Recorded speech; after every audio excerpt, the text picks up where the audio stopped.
Prefetto, emergenza sbarchi, poco fa parlava lei, in arrivo 700 No, sono già immigrati. 700. Sono già 700 a Lampedusa Porto Empedocle, e a Lampedusa. Lampedusa. Ora noi faremo imbarcare 300 stasera, 300 domattina e 300 domani. Voi direte, questo fa 900. Sì, perché ne stanno arrivando altri. Quindi noi stiamo calcolando che in base a quello che ci dice il radar e il satellite, ci sono in giro circa 300 migranti in arrivo e non sappiamo quanti altri ne partiranno.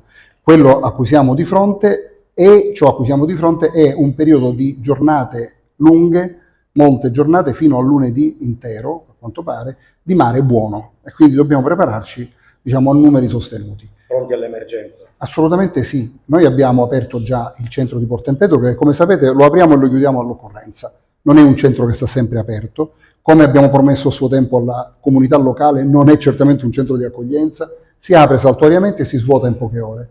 Avverrà anche questo in questi giorni. È un centro che fa da polmone, consente di svuotare Lampedusa in sicurezza, evitando di concentrare nel porto di Porto Empedocle le persone con gli effetti deleteri che abbiamo visto la scorsa estate. Ricorderete tutti, credo, i migranti che se ne andavano in giro per Porto Empedocle perché i poveretti lì obiettivamente stavano male.